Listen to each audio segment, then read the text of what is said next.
Okay, it is 6:06, and it's time to prep for some Dungeons and Dragons. We're prepping pretty far in advance because we're not even going to run this campaign until end of September, October of this year. We are working on a Gothic Horror setting, essentially our own domain of dread. We started this, 2 months ago now, and we have created 5 different realms that make up the Dread domain, ruled by 4 different individuals or creatures or organizations.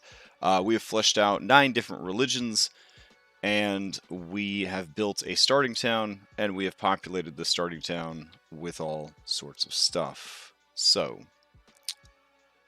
now, according to our notes from last Tuesday, we are going to flesh out the region around the starting town of Silverfall. Alright, so we're going to go this week, we're going to go all the way back to 2nd edition, and we're going to be using the World Builder's Handbook from 2nd edition. I am an ancient and old creature, so I purchased this book when it came out. And yeah, you can pick up a copy of it for like $4.99 from Drive-Thru RPG. But yeah, it's actually a pretty interesting book, and this is before, computers and the internet were really prevalent in the hobby. So you got your grid paper out. You managed to get a hold of some hex grid paper if you were really lucky, and you got your colored pencils out, and you started building a world. This is just an amazing book. It really is. Richard Baker was really cranking out the stuff in 2nd edition. So, all right. This covers both types of world building, micro focus and macro focus. So if we're building up the area around the starting area, or the starting town, that is more of a micro build, right? We're starting small and we're building out. But this can start at the planetary level, which is kind of awesome. So when I say the planetary level, here we go. Microscopic and macroscopic approach. They talk about all that. It's very wordy. It's a lot of words. They also talk about character-based approach. They talk about situation-based approach, historical approach. We kind of have a character-based approach in so much as we are basing it around the 4 Dread Lords and how their influence would affect the world around them. Historical is, I want to run an ancient Greek campaign, for example. Literary approach is, I love this particular series of books and I want to build a world that's just like it. So, it's really, really neat. And if you don't have any ideas at all, they have tables to help you with that. So, they've got world hooks that can be anything from a dying world to a psionic world, a world plagued by civil war, and on and on and on. Anyways, I'm a big fan of this. As a kid, I would bust this book out and try to make up worlds all the time. As a Planescape DM, it was very handy if I needed just random worlds, because I would go to this book and come up with some random world that they had to go get a plot MacGuffin from. And, because Planescape is infinite planes, infinite worlds, that kind of thing. So it also talks about the shape of the world, like what shape is the planet, or is it just a plane of existence? So ours is just a plane of existence. And let's keep going. What I'm trying to get to is, because this book literally will help you cover every aspect of world design, how much water's on the world, all that. Now, yeah, nowadays there are generators that will just generate an entire world map for you. There are amazing map artists who release blank world maps, and you just kind of fill them out however you want. There's a lot of cool things you could do. The book also tries to teach you a little bit about like what would make sense if you're trying to build a more realistic world, how plate tectonics work, and an evolving map over the history of your world, blah blah blah blah blah. Like so much stuff. talks about the climate of your world, how that would impact the land masses and all that jazz. I mean, it is chock full of just about everything you could possibly need for building a world, and a lot of this again is now covered by random generators. So you don't really need everything in this book, but it's still pretty cool. So what I'm looking at is continents and geography. I want to sort of get a sense for what the overall terrain and theme of this particular part of the world is going to be. So Silverfall is located in the region of Vone. Okay, so I'm going to scroll down. Alright, so let's see what we got here. Alright, so it's located in Vone, and we know that it is located in a hill/mountain area. Alright, and that's pretty much all we know about it. So horror can be anywhere, right? So Tomb of Annihilation, for example, takes place in a jungle climate. It's always hot. It's always tropical. Rime of the Frost Maiden, which they tried to tout as a horror adventure, takes place in an Arctic area. It's always cold. It's always frozen. It's always nighttime. So it's not like climate is going to determine whether or not something is scary, right? But a more if you're going for like a feeling, hey, what's up, dude, fam? If you're going for like a feeling for a certain area, climate can play a big part because people have expectations about what they're going to encounter and what they're going to run into based on that climate. So something to think about. I'm going to say that Vone as an area is going to be mostly flat, plains, farmlands, and I guess I could increase the size of this stuff again. There we go. It's going to be mostly flat, plains, farmlands. It's going to have some hill and mountain areas. Okay. I like the idea that it has a lake. So we're going to give it one big lake. And then we're going to say that it is fed by 4 rivers? Question mark. One from each neighboring realm. That could be kind of cool. All right. And yeah, here it even talks about rivers and lakes, inland seas. What is an inland sea? What does that mean? Gives you examples of maps. I mean, this is a great book. I love this book. So lakes. Lakes can be located anywhere, even in the heart of medium or high mountains. However, lakes are not very common in hot and arid environments. Okay, lakes are formed several ways. Rivers often broaden out into extensive lake systems, blah, blah, blah. A region will generally have 2d6 major lakes, each one 2d6 minus 2 hexes in size. So, I mean, yeah, it's good stuff. Let's see, rivers, okay. Major rivers, tributaries, canyons and gorges, waterfalls. Canyons and gorges do sound pretty cool, but I don't know if I want to put those there or not. Alright. I kind of want to stick with a more traditional fantasy that is dealing with horror. So, for now, we're going to do 4 rivers feeding into one big lake. And then we have some hills and mountains, and it's mostly flat, plains, and farmland. All right. Let's imagine, right? We got north,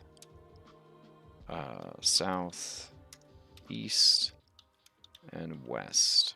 All right. We had discussed having the different other regions sort of polar opposites of each other, right? So if... Okay. We could put the Justinians in the north and the vampires in the south. And then we could put the constructs in the east, and we could put the Fae and Lycans in the west. Alright, so Vone is a transitional region. The closer it gets to its neighbors, the more the land changes to match. Alright, so in a way, Vone is defined by its neighbors, which makes sense because it's the contested territory in a world where the leaders of the different realms define the physical manifestation of the world. So we know for sure that the Fae are going to have Hella Forest. Okay. And we know that in the east, they have pretty much deforested. Alright, so deforestation is the thing, because they are opposites.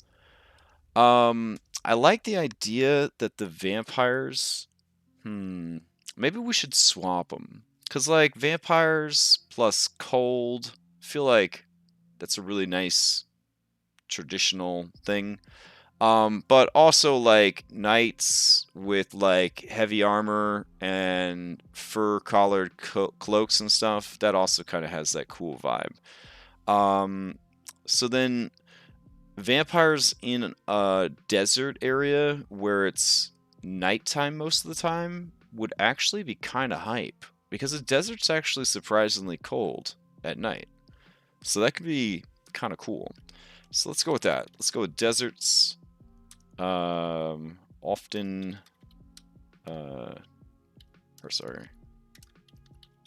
longer nights, shorter days.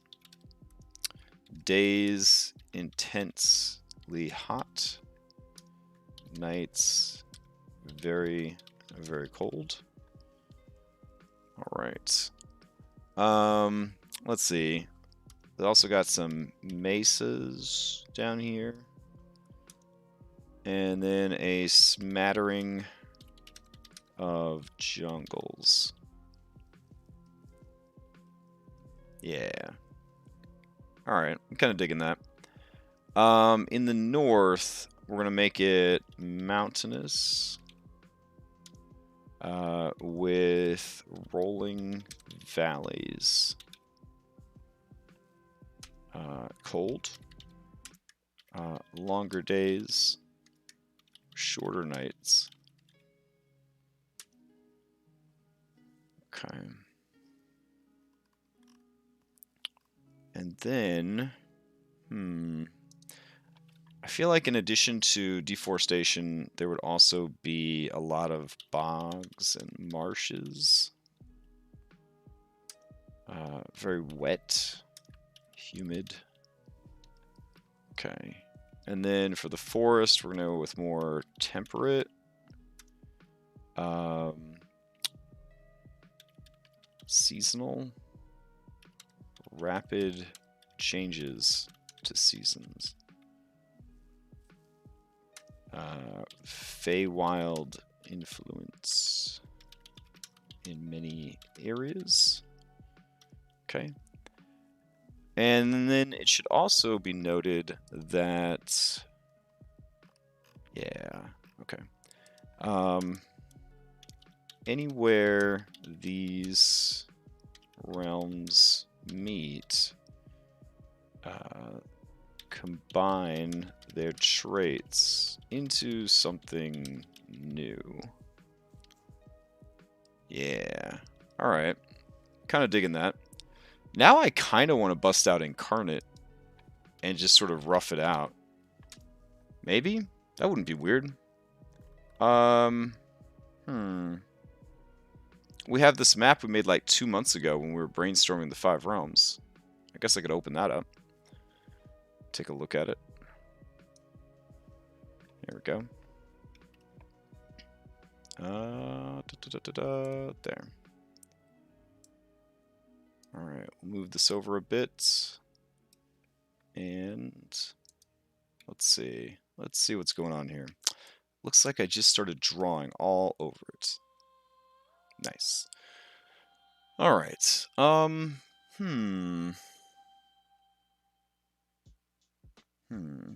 Okay. I get the feel. We got Vone in the center. We got the other realms around. So let's see what we could do with this. I'm gonna go to stamps. And we are gonna do not a parchment world. Though a parchment world would be really spooky. It would definitely sell things. But like, I think I'd do better with colors. So I'm gonna want some colors for this. Fantasy Regional HD. There we go. Alright. So let's throw some of these big old mountains up here. Alright, we got random stamps on. Shrink them down a little bit. And we're just going to paint just a bunch of frosty ass mountains up here. Just to kind of get that overall feel for this is a frosty mountainous area. Dig it. Alright. So that means where this realm and this other realm meet, we would kind of do something like that. There we go. And then it would be like, oh shit, these are even bigger mountains. Oh my god. Alright. I love that the new Inkarnate, it'll just like plop things right on top of other things. It didn't used to be like that. It used to have like, it didn't really have a good layer system, but now it's so good. Alright. Yeah, that's pretty good. Alright, let's go to smaller mountains then. There we go. There we go. Some of that. Cool. Yeah, who would have thought that doing Vone would require us to do the autonomy of the rapid changing seasons for the Fae, even though they typically are unchanging worlds. Well, yeah, though the constructs are always changing themselves, they probably want to take the land from the Fae, like it's some more also untapped resources. Very good points. Very good points. Yeah, Dom, my motivation for the Fae, for the Fae factions area changing seasons is based on the 4th edition lore, which was then accepted into 5th edition for the Eladrin, where the Eladrin are constantly changing their season based on their moods and things like that. The older lore, of course, being that there's a summer court and a winter court, and the Fae take on qualities similar to those seasons based on which court and ruler they are affiliated with.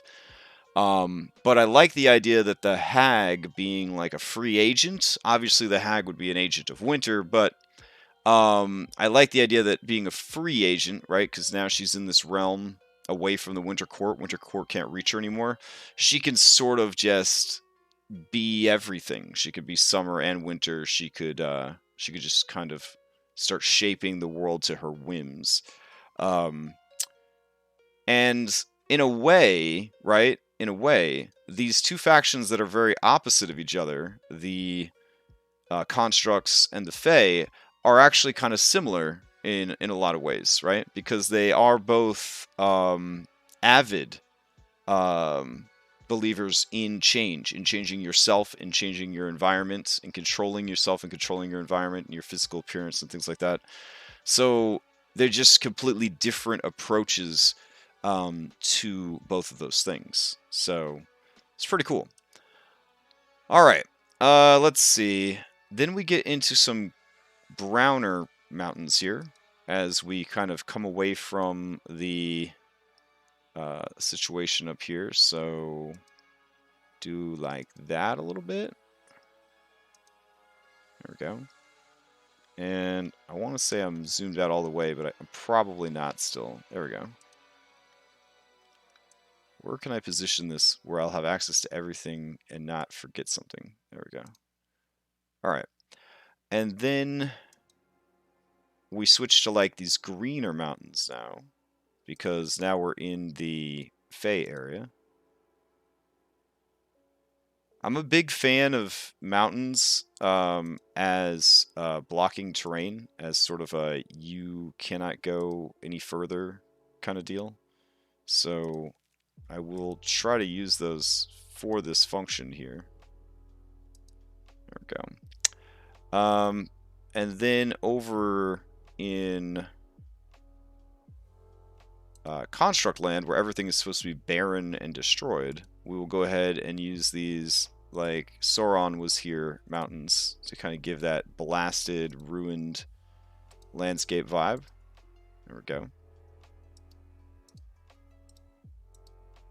Okay. Just kind of paint them in. Nice. All right. And then in the desert area, we will just go with these sort of, I guess, rocky mountains. Yeah, that'll work. All right.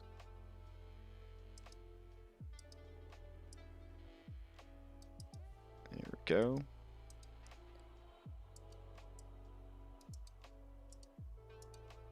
Kind of build those up here. Man, this program has come such a long way. Every time they update it, it just gets better and better. Yeah, so that works out pretty good. Switch back to these green mountains. There we go. All right. And, then we could go to smaller green mountains. And it sort of comes down from the mountain a bit. Starts heading in towards the center. There we go. Nice. All right. I like where this is headed. So now I think we could go back to our paints, and I probably just completely blasted the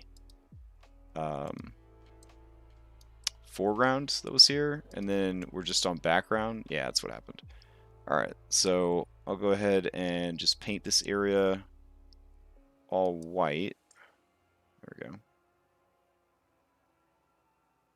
Cool.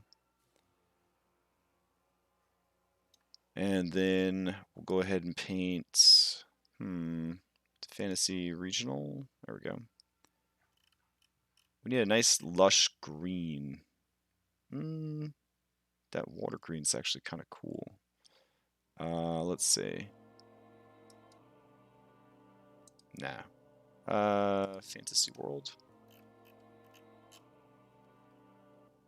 Yeah, that green could work. Alright. So we'll go ahead and kind of paint this in. There we go.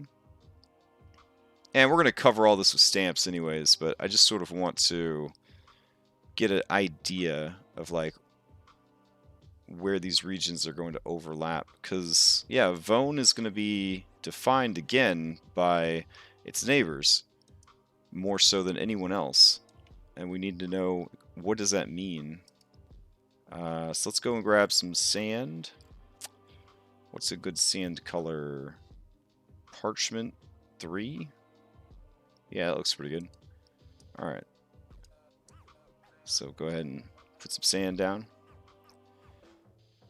Now, we don't have to keep it this sand color. I'm just putting sand down right now so I realize it. Like, I love the idea of a black sand desert. That might be kind of hype. Like, everything in the desert is just blasted black obsidian. It's been turned to sand. It could be kind of cool. And then over here, we need like a nice gross purpley color for the swampy grossness. There we go. Alright.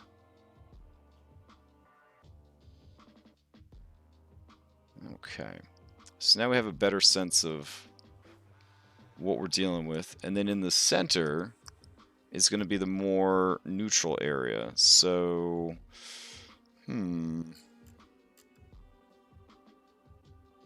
let's go with this sort of, yeah, this like neutral brown. is what we'll have for the center here. And it won't be, nothing will be perfect, because we don't want any perfect bagels.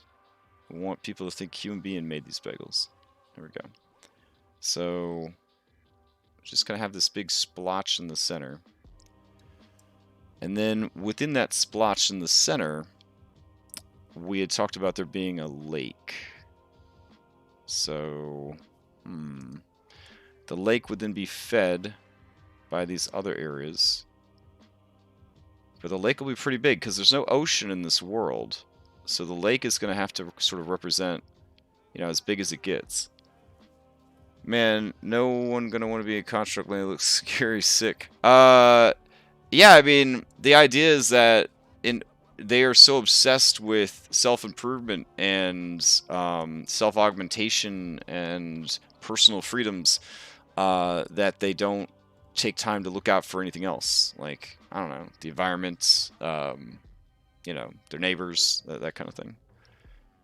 All right. Let's see. Then we got to have some, let's see. What keys make the brushes bigger as well? W and S. Okay. So we need to feed this lake, which we could do. So we could have it fed there. It's a very simple river. There's really nothing fancy at all about it. And that's okay. We can work on that. And then up here, maybe like coming down from the mountain, sort of more meandering situation. There we go. All right. And then, everything flowing into one lake in the center is weird, but it is a demi-plane, so I guess it doesn't have to make a lot of sense. Alright. I like the idea in the desert that there would be water, maybe even like a nice big-ass lake, or not so much lake, but big-ass spring. I don't know. Construct should have a dam. Oh, nice. Like they refuse to share their water with everyone. That's good shit, Dom. That's good shit. Alright. So we'll make like a nice big ass. They made their own lake. They don't even need to share. And obviously the lake is just fucking disgusting. There we go. And then this will be like a dead riverbed.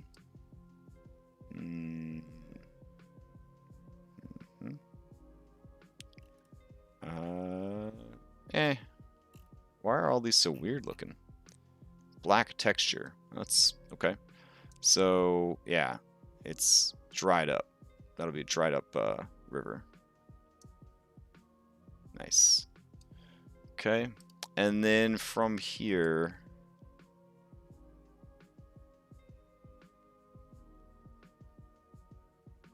There we go. Okay. Nice. So what I'm kind of feeling, the vibe, right? I'm kind of feeling is that our starting town would be closer to mountains, which means I feel like it would be towards this area, right? I feel like it'd be right around here. So let's see what we could do about that.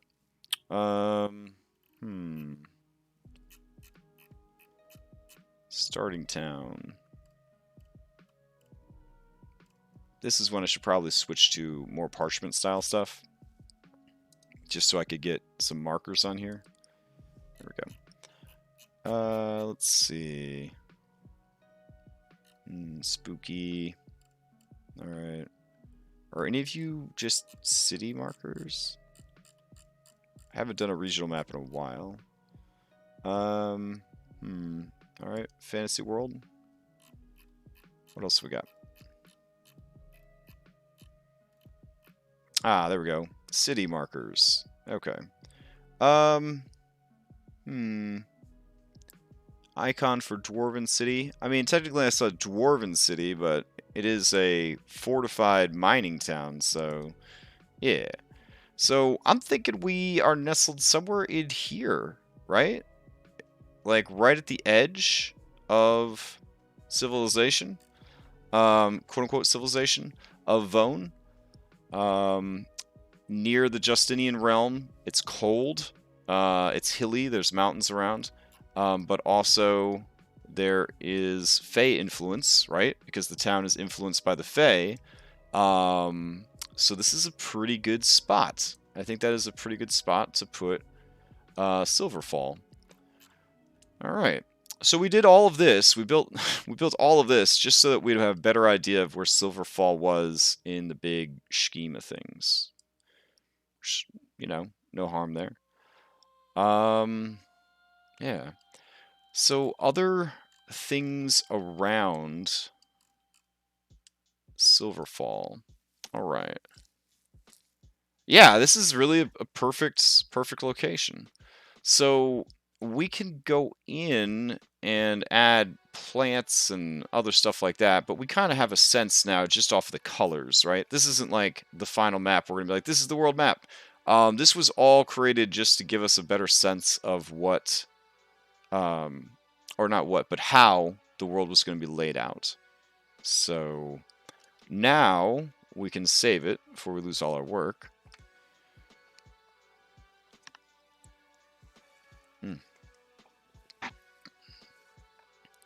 And we will go back up to Vone, but we want to do Silverfall region. All right, so it is in the northwest corner of Vone, bordering. What did we end up calling the Justinian realm?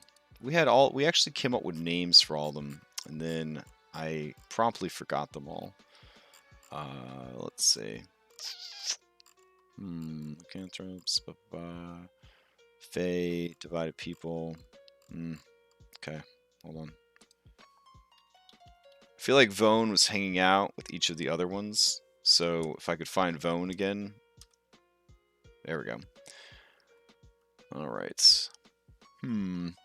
There is a tool for putting words, so why don't we do that? There we go. Vone. Sweet. So Vone is this center area. We'll make it kind of big. Is there different text? I don't think Metamorphosis is bad, but you got anything spookier? Oh shit, that's real spooky. Could barely read that shit. Alright. Yeah, we'll take it. And we need a spookier color too. Purple? Purple pretty spooky. Yeah, I can't even tell if that's a V, I'm gonna be honest. I feel like it's almost too spooky. What about you? It's kind of basic bitch. Nah, that's too fancy. I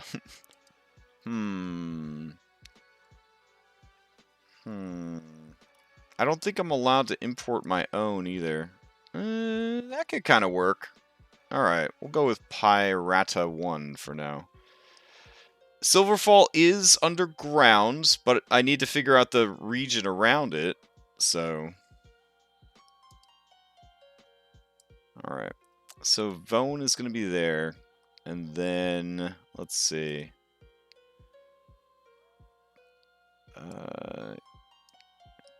the Nibel territories is up here. There we go. And then Folka is where the Fae are at. Nope, not you. There we go. And then Lena Tustani is where the vampires are. And what did we decide on for the constructs? We have 3 different ones. Karanti, the Gutobers, and the Tesfall. I kind of like Tesfall. I think that... There we go. Alright. Yeah, I mean, there's no real Underdark, so I mean, there has to be a way to get into the town, and then they also have like their stables and stuff like that. So, yeah, I need to also figure out, where in the world it is. It can't just exist all by itself. Well, I mean, it can if you're doing a one shot, but we're trying to tie it to the rest of the world. All right, so that's settled right there. So it is bordering the Nibel territories. Oof. Territories? There we go. And Folka. Alright. The people are good and try to resist the darkness as per the teachings of the Justinian factions. However, Fae have moved in and are causing trouble. Alright. Nestled in cold, forested mountains. Built mostly underground to avoid dangerous monsters and weather. Alright. So, okay. Okay. So things that would be nearby, we would need a forest or two. We would need names for the mountain and the mountain range. Let's see. There's no river that leads to the lake, but there could be. There could be a river that leads to the lake. Otherwise, you have to travel there by land. How did they transport when the town was doing well? How did they transport all of that sweet stuff to the center of Vone? Also, I feel like in Vone, we need to establish where these goods would have been coming from, right? So let's go ahead and throw down a Dwarven capital. I'm thinking right about here. Seems like a good spot for it. So right there on the waters of the lake. Keep in mind this lake is big, like a Lake Michigan situation. So it's kind of like a landlocked sea almost. I feel like in Vone then there would be several lakeside cities that would be needed. So maybe one right there. And then if there was a town here, it's probably not doing so hot anymore because these guys built this dam and dried up the river. But that could be a pretty cool city all by itself. So we'll put one right there.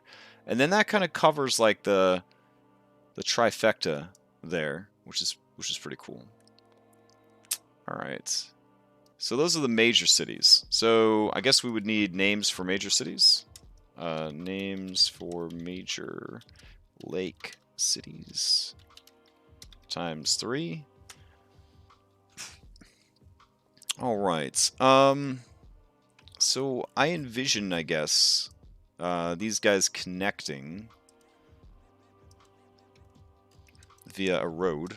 So you would travel, from here to there. Would we want to move this a little bit further up, or just kind of leave it there and add some like hills and shit? That could kind of work. Let's see what we could do here. So we'll kind of nestle him up in there, and then yeah, coming down the mountain, and boop, there's the trade road. So if we have a trade road, we need a name for the trade road. All right. What other sites of interest could there be? Let's see. All right, rivers, races, we've already established that it's mostly humans and red caps. But look at these good old school second edition dominant race charts. Isn't that pretty neat? There was the good old era Cockras before they had angel wings. It's back when they had normal arm wings or whatever. Mongrel men, you don't even see these guys around anymore. Man scorpions, whatever happened to those guys? The Sing Sings, I think the Sing Sings are still hanging out in Shalt, but I'm not sure. They even suggest having like a hook horror settlement, which is kind of bananas. I don't know. I just thought it was really neat. There's so many neat things in this book. I mean, honestly, $5. It's a pretty fun resource just to give you an idea of what things were like back in second edition, as far as world building and stuff. And you might actually find some useful stuff in here. Let's see. Keep going. Keep going. Kingdoms and sociology. I don't think we need all that. This is also back in the day when, like, world building, they were just like, take a pre-existing culture and mash it with another pre-existing culture, and now you have a fancy culture. And everybody was like, that's cool, and they moved on with their lives. But it can be a little bit trickier nowadays to use that technique to make a new culture. Let's see. How the races impact the different kingdoms. I'm just trying to look for, like, cool, flavorful stuff that's in the area. Let's see. More sociology. How religion affects the town. A lot of this seems to be covered in our cool settlement book from Nord Games, but let's see. Population and resources. What does the town do? Yep, all that was covered.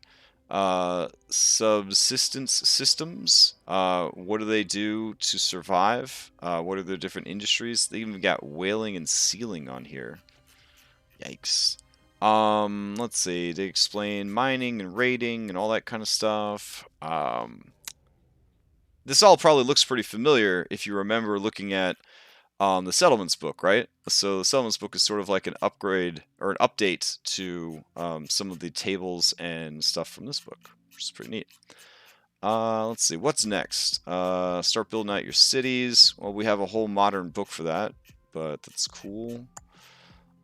Cities and provinces, populations. All right, local cartography. Aha! The local campaign area is the smallest outdoor region that we will discuss in this book. If you wish, you can create a local map to show the exact position of nearby villages and towns. Individual monster layers, lords, manors, shrines, and other sites of interest. If the world you have created is unusually small, you can skip the creation of a local map, since the kingdom map is probably about the largest scale and small size that you will find practical. All right. At this scale, you will have two options for showing landforms. The same symbology you've used for larger maps, or I should dig out my old high school D&D notes and find the maps that I made on hex paper guided by this book. That would be such a trip to see them a million years later. Let's see. All right. Terrain, the ground cover, local areas, cities, and towns. Here's an example of a local map. Let's see. How fortified is it? What resources are available? What are the odds of different businesses? Yeah, all this is actually looking very familiar. Fortunately, the newer book is a lot easier to parse the information that we need. Let's see. Villages, population blocks, services that you could find in the town, cities. I could have sworn there was a sites of interest, but we may have to just use a generator for it. Cities and provinces. Sites of interest. Here we go. Alright, the finishing touch to a local campaign is a scattering of sites of interest. These are places that you, as the DM, expect PCs to investigate and explore. Okay, so we've got castles, ruins, dungeons and caverns, and monster lairs, and unusual phenomena. That's all you got? That's all you got for me? Oh, man. Get the hell out of here. Alright, hold on. Let's see. Sites of interest generator of D&D. Alright. Points of interest. Alright. And then we've got interesting locations generator from good old Kassoon.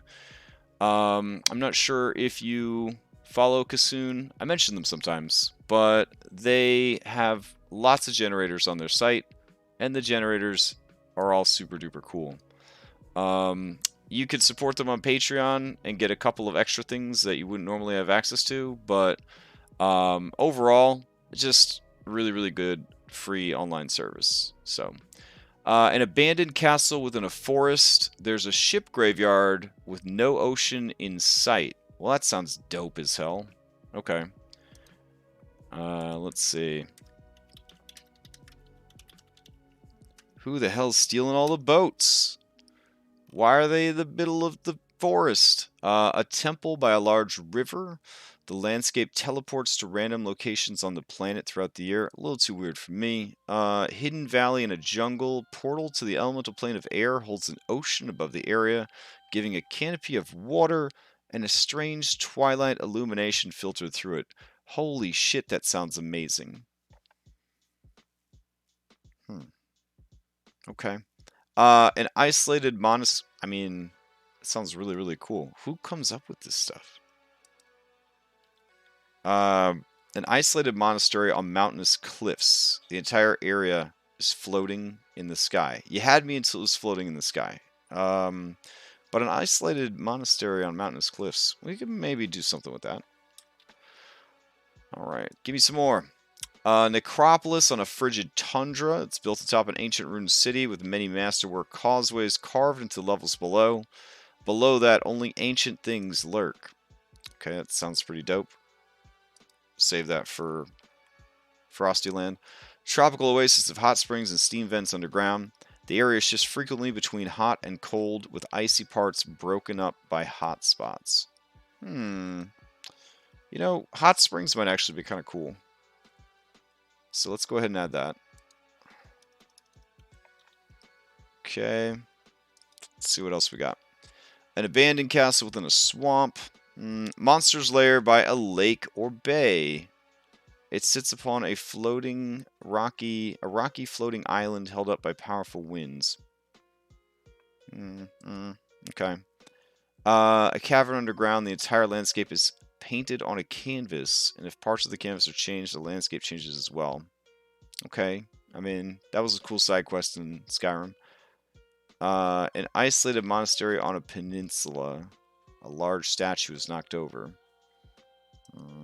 Okay. Necropolis at the bottom of the lake. Well, that's dope as hell. Let's throw that down there in the maybe later pile. City ruins within a valley. The air seems iridescent, causing everything to be tinted with a kaleidoscope of colors. Okay. Let's see. Ruins within a swamp. A pair of dragons circle the area from high above. Bolts of stack literally drain the spell. A stronghold on a small island in the ocean. Stronghold is a large monument to a deity underground. It is moving. Tropical oasis of hot springs and volcano jets. Time passes differently here. An abandoned cottage in the mountains. Alright. Okay. So, let's see. In the region around the town, there will be these things. So, how close do we really need to get? And is there another town between Silverfall and this lake town? I want to say probably. So I'm going to go in here and... oh, wait. We'll go ahead and add a smaller town. Like right about there. So we need a name for this smaller town. Alright. Smaller town. Cool. Alright. The elemental plane one could be the vampires area. Yeah, I kind of dig that. Like, you gotta basically, there can't be a lake in a desert, right? So they just sort of brought one in. Yeah. Let's see. Okay. Let's go ahead then and look up some names here. Random fantasy town name generator. And we need things that match the flavor of Vone and also Silverfall. All right. Karen. Okay. Not really. King Cardine. Lancaster. Lancaster is the most basic bitch town name ever. It's a contender for sure. Alright. Alright, let's see what else we got. Veritas. Wigston. Kind of digging Wigston. Ghoulcrest is a bit on the nose for fantasy horror. Ghoulcrest. But I kind of like it. Also, Skystead. Damn, that's a cool ass name. Alright, let's just grab all these potential town names. Thornmouth? No, that sounds terrible. Fanfoss? Fanfoss. Kind of into that one. Alright. Let's see. How do you even pronounce this one? Eelry. Eelry. Ooh, I like that too. Eelry. Alright.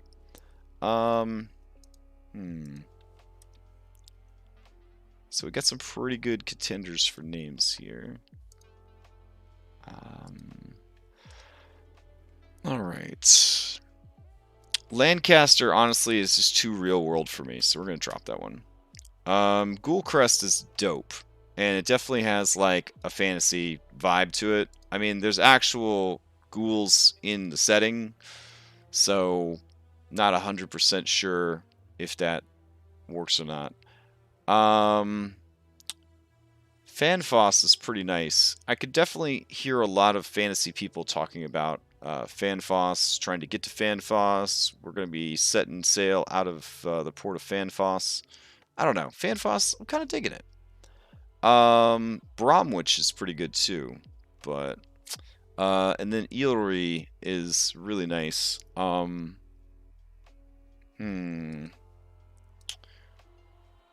think we probably need a better name, though. Let's keep going. Tamworth? Tamsworth? Tamsworth might be good. Add an S in there. Tamsworth. Okay, let's see. Tamsworth.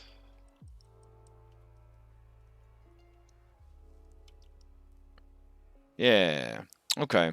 So what we'll do then is let's get our label maker out.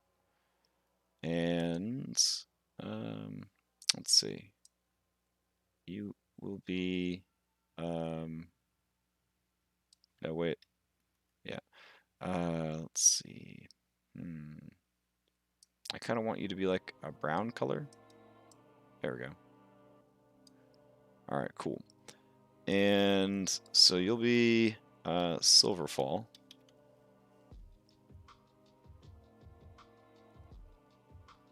And you gotta be much smaller than this. There we go. So Silverfall is there. Alright, and you will be Eelry. And then you will be Tamsworth. There we go. Alright, so we have a better sense of what's going on with other towns in the area.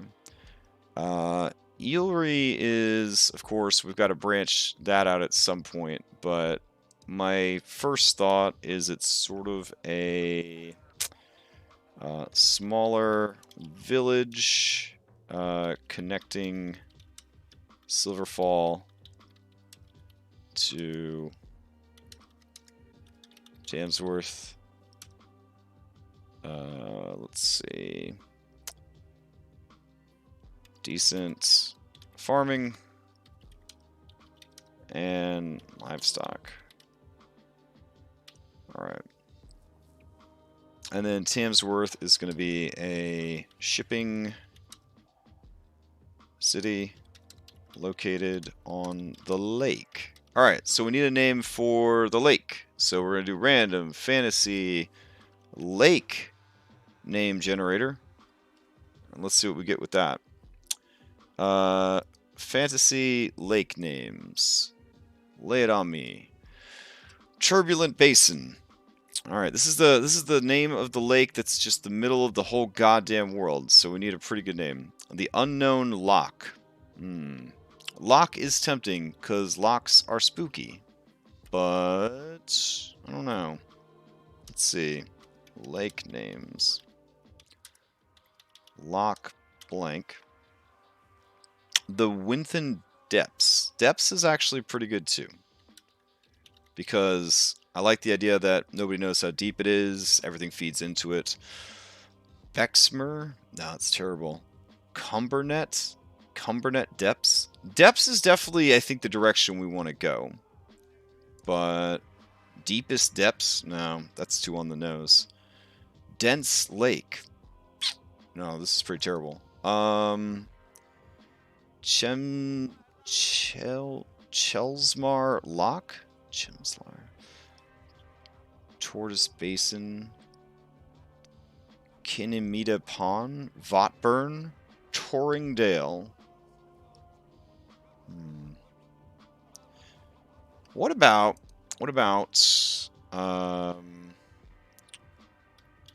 the Chelsmar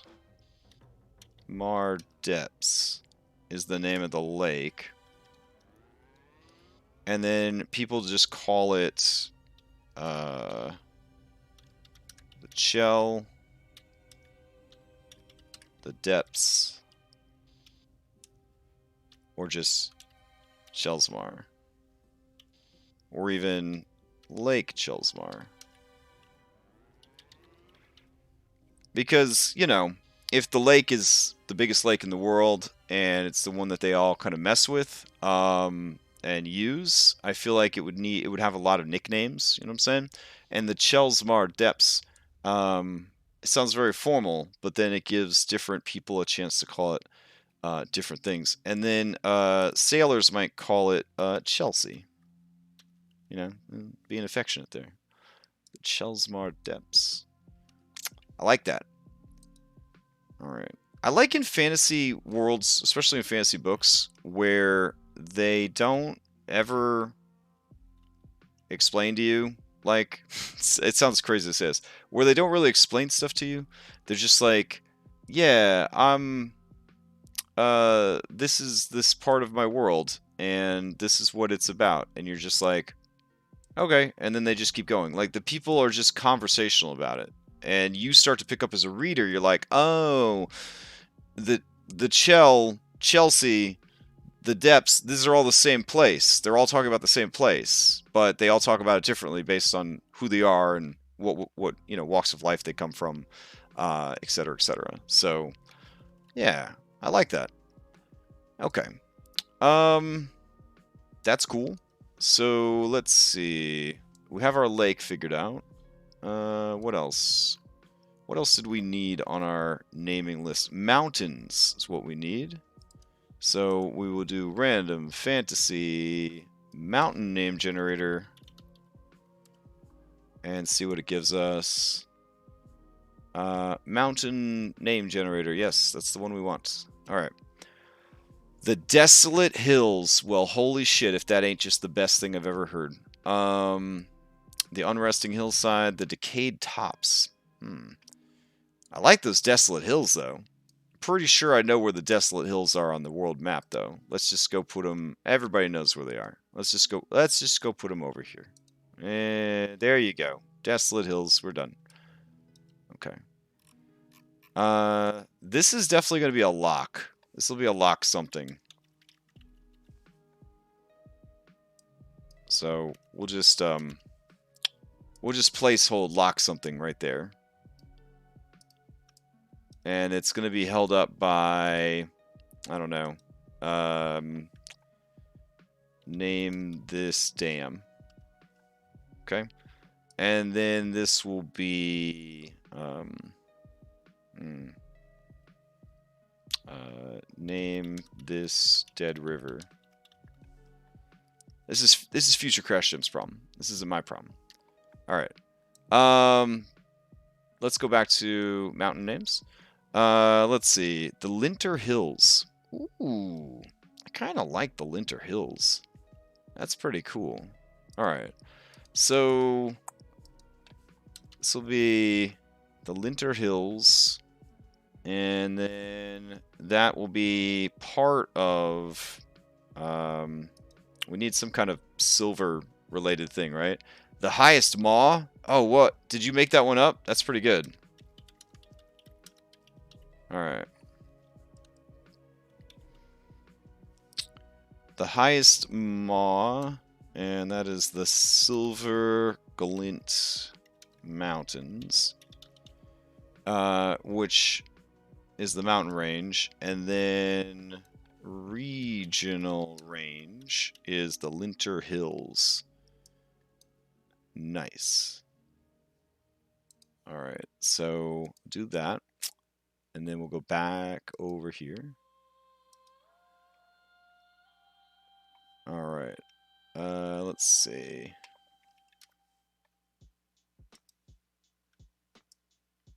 That label tool got to calm its shit down. All right, let's see. Can we find an even taller mountain than this mountain? I would like to say yes. Let's see. You are the smalls, right? Small mountain. Okay. I know how we could make you the tallest mountain. Yeah, let's make you the tallest mountain. What are my other options? Okay. So we'll go to advanced settings, we'll go to transform, and we'll just make him really tall.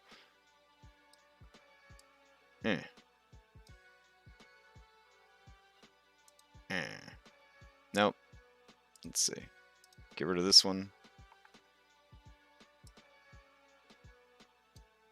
There we go. All right. Yeah, that looks pretty good. Let's get some brown mountain up in here. Let's see. We got any small brown mountains? Small brown mountains. Excellent. All right. And then I think we need some hills. There we go. We have some lovely brown hills. Okay. The hills, I'll be honest, they always look just kind of like piles of poop. Let's see. There we go. Yeah, that works. All right. So let's go ahead and label this shiz. So we're going to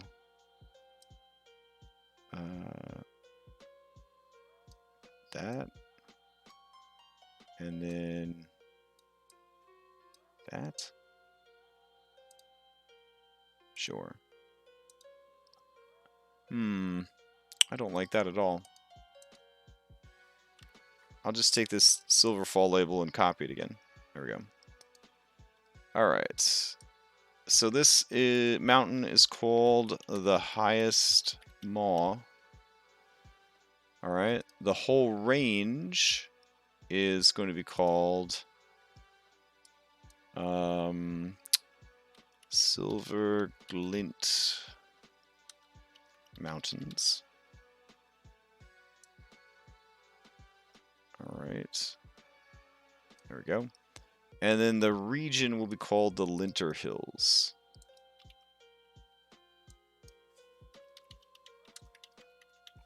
Alright. There we go. Cool. So we know the name of the lake town, or the lake city, nearby stopgap village, Silverfall itself, and then some of the regional names as well. All right. Let's see. And then we need to name the forest, and then we'll be done for today. All right. So let's see. Random name generator forest. Okay. What are our options here? Summer Lodge Woods, the Haster Woodlands, the Bracebell Timberlands. Timberlands are pretty cool. Alright, Timberlands is a possible name for our forest. So let's see. Dash Timberlands. Okay. Let's see. The Glorious Timberlands, the Copper Timberlands, the Ironwood Timberlands, maybe? Because they did do a lot of iron trade in the area. Oh, the Hollow Willow. Hollow Willows, maybe.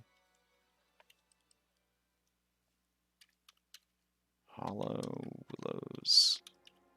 Hollow Willows. No, it doesn't. It sounds weird when you say it out loud.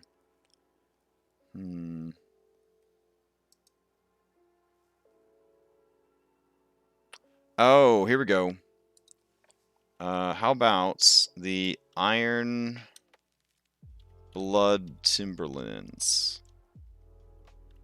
Because you've got red caps, you've got iron, but it's also, you know, Timberlands. Kind of like that.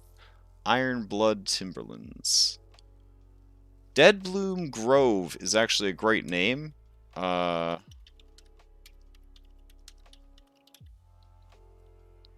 don't know if I would name the whole forest that, though. I could see a part of the forest being named the Dead Bloom Grove. Yeah. Alright, I'm going to go with Iron Blood Timberlands as the surrounding forest, and then we'll do that as a smaller part of the forest. Alright, so let me paste that down. There we go. And that'll be even smaller. There we go. That could be one of them points of interest that they're always talking about. There we go. Points of interest. Alright. Let's do that. That. There we go. And so I guess we could go over to our stamps and we'll throw a couple of trees down here. Let's see.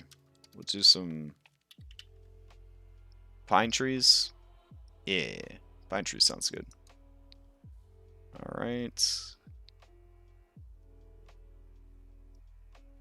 So, like, I don't know.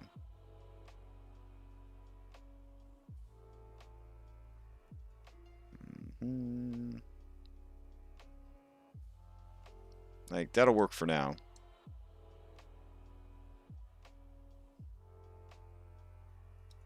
Because they still need areas where they can, you know, have their weird stables or whatever. But kind of like where that's going. Cool. All right. Yeah. I dig it. Let's see. And then an isolated monastery. So the isolated monastery could be somewhere up here. Let's see.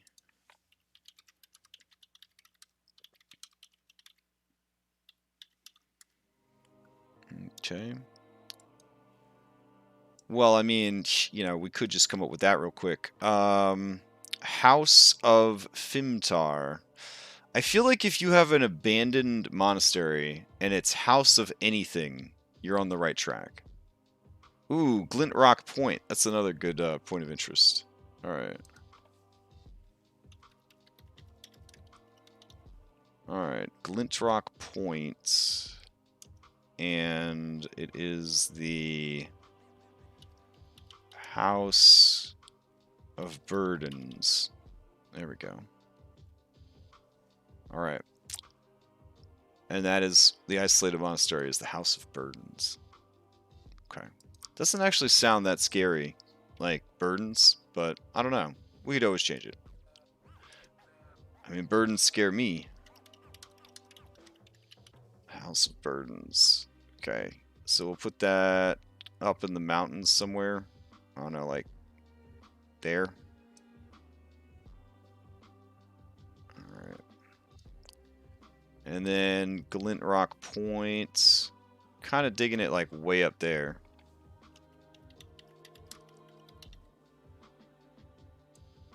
Okay. Oh yeah, it does have 2 sanctuaries in it. And it's also very big, right? Regionally. It's like spread out, like the city of Jacksonville, Florida. Okay.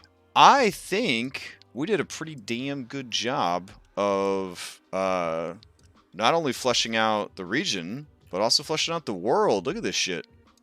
It's starting to really exist. I don't know. I feel like having some of the map actually laid out kind of makes it a lot more real. I don't know. Opening up the map, I think every week is going to help us a lot because we'll be able to peck away at the map and make it grow as we work on it. Sort of a living map that sort of evolves as we need it to. So that'll be really, really cool. All right. So according to this document down at the very bottom, nope, this document down at the very bottom.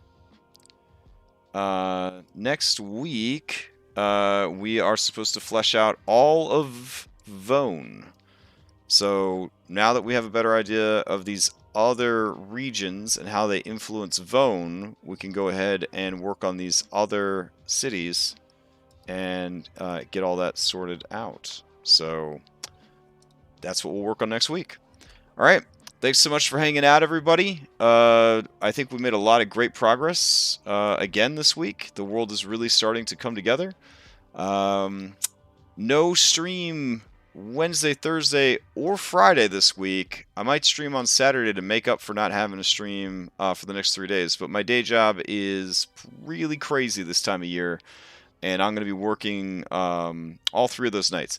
I will, however, still be running Skull and Shackles on Thursday. I'll be playing in Rime of the Frost Maiden tomorrow night. And Friday, we'll see what happens. All right. Thanks again for hanging out, and I'll see you guys next time.